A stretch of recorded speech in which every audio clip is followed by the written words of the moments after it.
Okay, so one of the most common questions in all of calculus and in a lot of math is find the slope of a line. So when we're talking about slope normally, slope is change in y over change in x, or rise over run, right?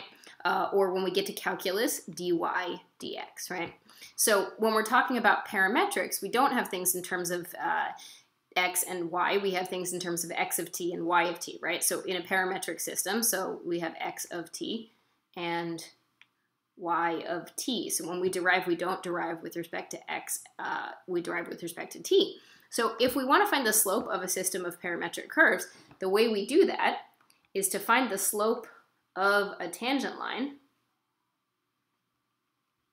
We do the same thing that we would always do, which is change in y over change in x. The problem is that in order to do that, we need to find a way to write dy in terms of dx.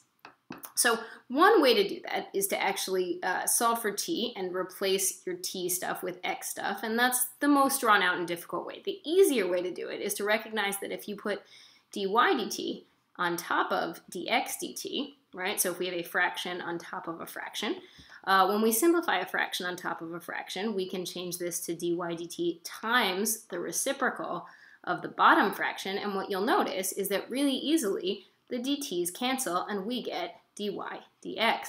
So the shortcut here is that if you want a slope of a parametric curve and you want its tangent line, you're going to find that by doing essentially dy dt over dx dt, or another way to write this is y prime of t over x prime of t, right? So if we did this as an example, right? So if I give you x of t equals t squared minus 3t plus 1, and y of t equals, I don't know, let's do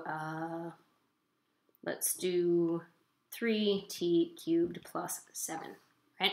So if I asked you to find dy dx, specifically at, let's say, the moment when t is, let's do 1, because it's a nice easy number, right?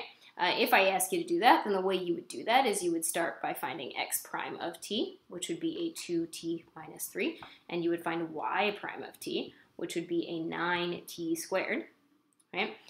So then if you wanted these values, if you wanted your tangent slope that I'm going to call m sub t, if you wanted that at the moment when t was 1, the way you would do that is you would find y prime of t over x prime of t evaluated at t is 1. So my tangent slope, my solution to find my tangent slope answer, is going to be y prime of 1 over x prime of 1, which is a 9 times 1 squared over a 2 times 1 minus 3.